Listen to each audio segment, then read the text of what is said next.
Assalamualaikum warahmatullahi wabarakatuh. Selamat datang di Dai Arodija. Masih di Curhat Malam edisi kelima. Beberapa waktu lalu, kalau teman-teman semua lihat ya, kita digemparkan dengan fenomena unik ya di McD ya, BTS Meal ya. Jadi bagaimana abang-abang Gojek, abang-abang GrabFood itu ngantri ya, berebut orderan atau memesankan yang namanya menu BTS Meal yang sebenarnya hanya ayam goreng, hanya menu-menu yang wajarnya memang sudah ada di McD gitu, tapi hanya kemasannya berbungkus BTS itu kemudian menjadi satu hal yang diperebutkan gitu. Ya ini wajar karena fans BTS di Indonesia itu begitu banyak gitu. Army-nya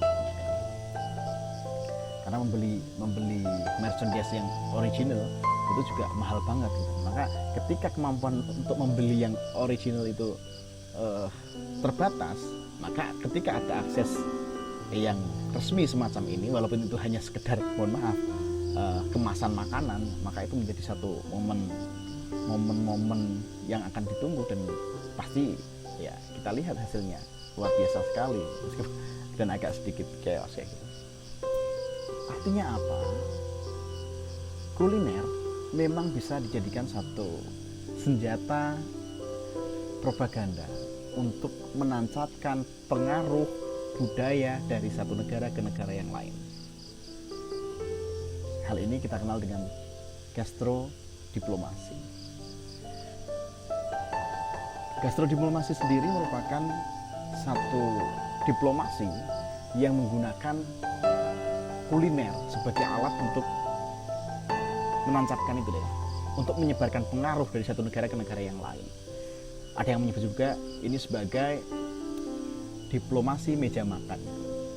Gastrodiplomasi sendiri pertama kali digunakan oleh Thailand ya pada tahun 2002. Thailand kala itu ingin menyebarkan pengaruhnya ke ranah publik, ke ranah internasional dengan menggunakan diplomasi lewat kuliner gitu.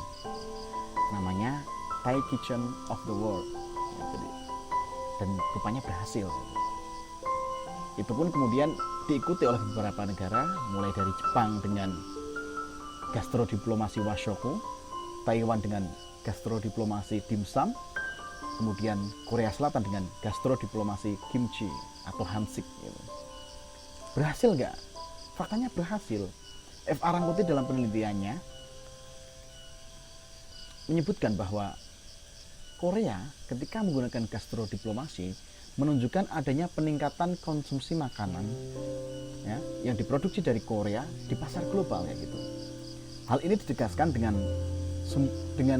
salah satu data yang dipaparkan oleh Wakam 2018 bahwa Korea menempati peringkat ketiga dengan total ekspor sebesar 605,2 miliar dolar, yang artinya itu tumbuh 5,6% dari tahun 2014, sejak tahun 2014, dan kini menguasai pasar 8,8% sebagai negara Asia dengan status eksportir makanan terbesar di Asia.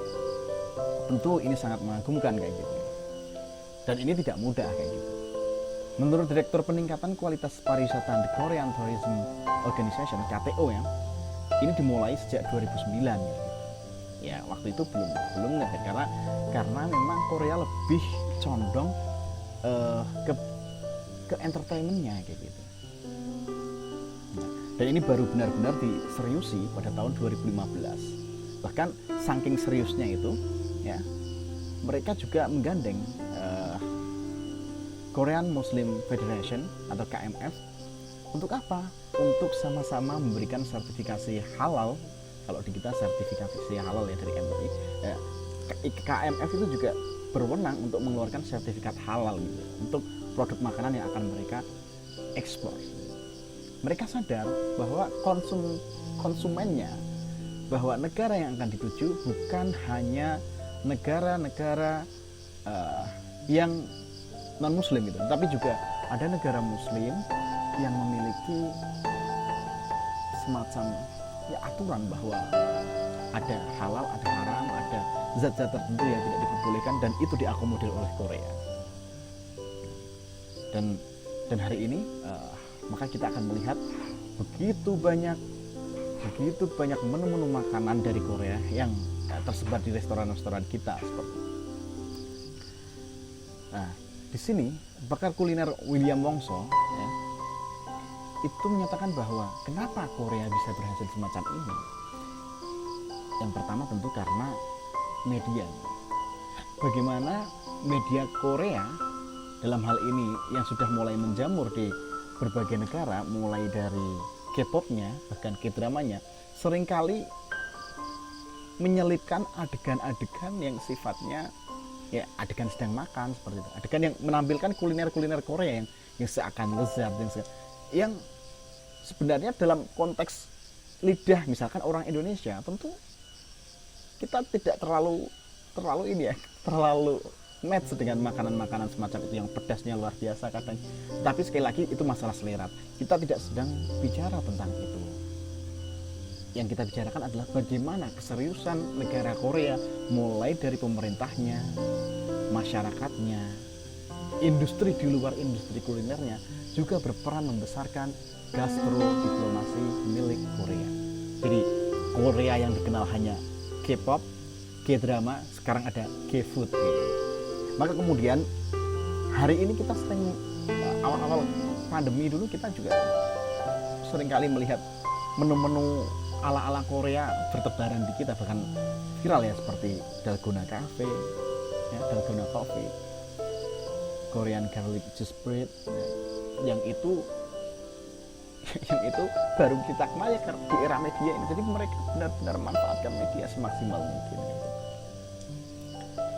Dan ini tidak bisa terwujud kalau tidak ada kerjasama pemerintah dengan kecintaan masyarakat, kebanggaan masyarakat akan makanan, akan ciri khas kuliner mereka.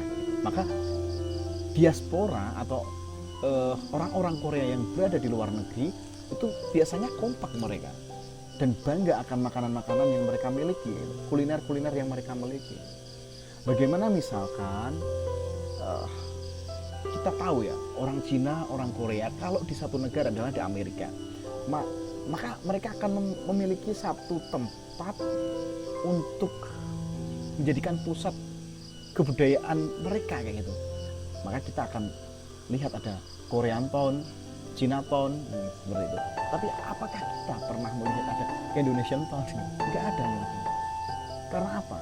Karena masyarakat kita belum bisa bersatu, apalagi kalau konteks berada di luar negeri ya, belum benar-benar bisa bersatu. Dan jangankan dalam hal kuliner, dalam hal yang sifatnya non kuliner kita masih kesulitan. Nah, dalam konteks kuliner ini, maka kemudian bayangkan bagaimana kita yang memiliki menu-menu nomor satu di dunia, nasi padang, ya, nasi goreng, sate, menu-menu top di dunia yang sudah diakui oleh dunia.